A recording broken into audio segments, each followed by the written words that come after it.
પરિજીવી જાણ ભાગ 49 વૈભવી જે હાઈ ફાઈ રેપ્યુટેશનની તું વાત કરે છે ને તે મેળવવા માટે લોકો કેટલું કરે છે.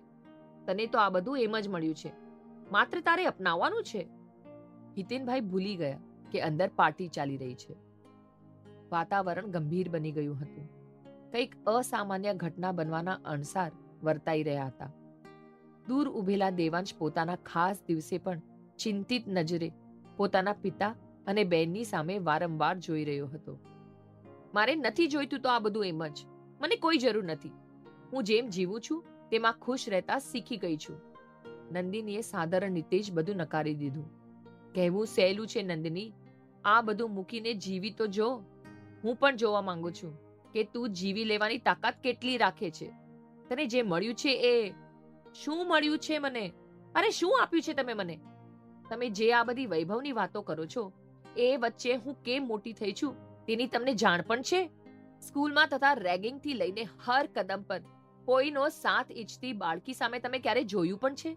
એ માનસિક બીમાર થઈ ગયેલી બાળકીને તે સમયે નાનું એ સંભાળી ના હોત તો એ બાળકી અત્યારે તમારી સામે ઊભી પણ ના હોત. જ્યારે સહારો જોઈતો હોય ત્યારે સહારો ના મળતા માણસ કેવા કદમો ઉઠાવી શકે છે તેની તમને જાણ પણ છે? નંદિનીએ પોતાની ફરિયાદોને વહેતી મૂકી દીધી. તું માત્ર તારા તરફથી વિચારે છે નંદિની, અને જે સમયની તું વાત કરે છે ને એ સમય મારો સોનેરી સમય હતો. તે સમયે મારામાં જોશ અને જુનૂન હતું. મારે આ બધું કમાવું હતું અને વિચાર તો ખરી, કાલે આ બધું તારું હશે, દેવાંશનું હશે. તમે શું કરશો અમે આ બધાનું જ્યારે અમારી પાસે તમારી સાથેની મીઠી યાદો જ નહીં હોય?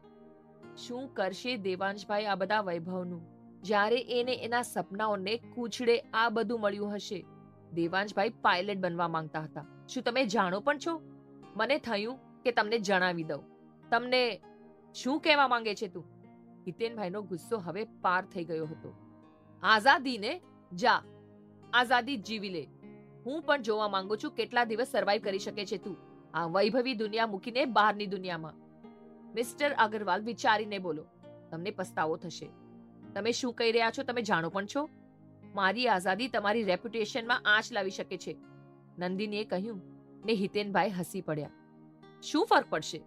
આ પાર્ટીમાં 4 માણસ ઓળખે છે તને. જે નામના આજે તને હું આપવા માંગતો હતો તેની તને વેલ્યુ ના હોય તો એ આપીને શો ફાયદો? મહેનતથી ઊભી કરેલું મારું આ વૈભવ નકામું જો તું એની કિંમત સમજે.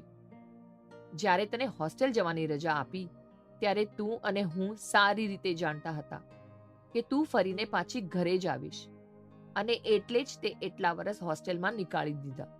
આજે તું આ ઘરેથી જઈશ તો તું કાલે અહીં જ પાછી ફરીશ. માણસ પોતાનો આશરો મૂકીને ક્યાં સુધી ભાગી શકે?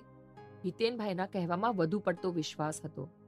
નંદિની એકી ટશે પોતાના બાપને જોઈ રહી.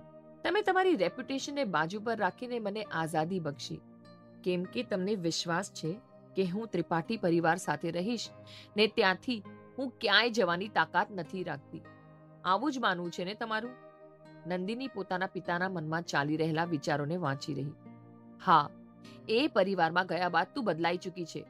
એ પરિવારે તેમની લાગણીઓ સાથે તને બાંધી દીધી છે. જો કે યોગ્ય જ છે. આમ પણ કાર્તિક મને પસંદ છે, ઇનફેક્ટ ખૂબ પસંદ છે. થોડા વર્ષ તે પરિવાર સાથે રહે, પછી તારા લગ્ન કાર્તિક સાથે કરાવી દઈશ. પણ બેટા, હિતેનભાઈ અટક્યા. તારે તે રીતે પણ આખરે આ જ દુનિયામાં આવવું પડશે, કેમ કે કાર્તિક આ જ વૈભવી દુનિયામાં રહે છે. હિતેનભાઈ એ ઘરમાં ચાલતી પાર્ટી સામે જોતા પોતાનું વાક્ય પૂરું કર્યું. પોતાને મળેલો આ સૌથી મોટો ઝટકો હતો જેને નંદિની અસહ્ય રીતે અનુભવી રહી હતી. સામે ઉભેલો માણસ જે વ્યવસાયમાં અવ્વલ હતો તે અત્યારે લાગણીઓના પણ વ્યવસાય કરી રહ્યો હતો. હિતેનભાઈ જે પ્રયત્નો કર્યા હતા નંદિનીને નજીક આવવા માટેના, એ નંદિની એ જે ડગ માંડ્યો હતો પોતાના પિતાની નજીક આવવા માટે, તેનું પરિણામ અત્યારે શૂન્ય હતું. નંદિની ખૂબ દૂર અનુભવી રહી હતી કે તેણે 2 કદમ પાછળ લીધા ને તે ચાલી નીકળી. તેના મનમાં જે ચાલી રહ્યું હતું તે ભયાનક હતું.